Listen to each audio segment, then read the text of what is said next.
you what to make for a holiday dinner using an ingredient they see in the grocery store or maybe they have in their kitchen pantry. So I thought this would be the perfect time for our new segment, What the Hell Do I Do With This? Our two viewer, Dawson Creeks, tweeted us, every time I open my pantry, I stare at the same bottle of capers. How can I use them in tonight's dinner? Clueless about capers. Well, Dawson Creeks, that bottle of capers will no longer be ignored. I'm sure you see these guys everywhere, at the grocery store, supermarkets, all those things. Now, capers are very natural to me. I'm Greek and Sicilian. I grew up with them as a little kid. And wherever you need a little salty, briny goodness, the caper is there. So we're going to do a Sicilian-style chicken thigh with a pan sauce. Daphne, if you could just season those with some salt and then flour them, put them in a nice hot pan, and I'm going to add a little bit of, that's wine. That's wine. But I'm going to add a little bit of olive oil. But that was fun to see. That was great. It's like a magic trick. Okay. First take a facial, then prepare for I wanted to make sure that the pan was the right temperature without catching it on fire. All right, so in goes the olive oil, so that's ready for you, Dad. Here are some that I had browning. Now, when you're doing this, though, season both sides, flour, shake it off, start skin side down. Now, there are several different capers when you go to the store. There's caper berries, and there are the caper little seeds or flowers. Now, here's the difference. There could be in a brine, they could be in salt. A caper, the regular capers that you see is from the caper bush. It moves into a flower, and this is what you get. A berry is the fruit of that bush. All right, everybody understand? They're both brine or packed in salt, and both equally delicious. In this preparation, I'm going to use the larger caper berries. We have some halved up right here. So look, the chicken is nice and golden brown, just like I want it. And some of the most delicious dishes to me are when you can make a sauce right in that pan. So to this, the first thing I'm going to add is some almonds untoasted, and they're going to toast in that fat. Toasting in that fat sounds perfect. It does. Some golden raisins, which I actually didn't rehydrate because when I add the wine to this, it's going to plump them all on their own.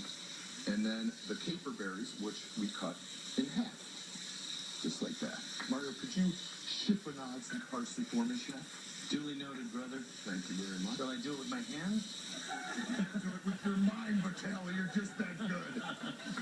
A man could do. It's Mario versus machine. All right. So next, I am going to put in a little bit of orange zest because it's going to give it a really nice pop. And these are kind of the flavors I grew up with as a kid. It's salty. It's sweet. It gives all that really delicious flavors right in there. A ton of texture as well. Like biting into that big caper berry is kind of nice in a dish. So a little longer on the brown, Dad. Don't be afraid of the brown. I'm not afraid. Now I add the white wine. Oh, really? Are you sure about it? Yes. So we're going to add some white wine to the pan, and I'm going to take my wooden spoon and just scrape off all that beautiful caramelization we got. Could you cut that in half too, Mario? Yes, sir, Chef Simon, sir. And we're going to add some orange to this for a little bit more of that sweetness to balance the saltiness of the berries. A little bit of flat leaf parsley right at the end because I want them to release their flavor at the last moment because it's a soft herb. And butter. Then a little bit of butter just to piss off Vitaly. And then we just continue to swirl the butter in. As this butter's melting, there's some other cool a sauce that I always have in my fridge at home, salsa verde. It's a mixture of capers, it's on the Chx.com, jalapenos, anchovies, lemon, garlic. I use parsley and mint or any soft herb works great. And you can put that on a roasted chicken. You can put that on anything you want. Look at this. How's our salsa verde, Chef? Banging. Delicious. I love that. And the reason that I'm finishing this with a little bit of butter, even though Mario and I do disagree on this one a little bit, is because of the sharpness of the capers and all those things in there. I like to smooth it out with some butter. Creaminess. I go right on a jumbo platter, making sure not to get a drop on the edge. I bring it over to my friends to give it a taste. Hurry up, here's some silverware right here. Now, you guys, the beautiful thing about this, it is under $2 a portion. It is certainly delicious. If you haven't used capers yet, I highly recommend there's something you work into your food because they bring out flavor with that nice salty brininess and they make everything just kind of pop a little bit. What do you think? citrus with the capers. Connie likes it.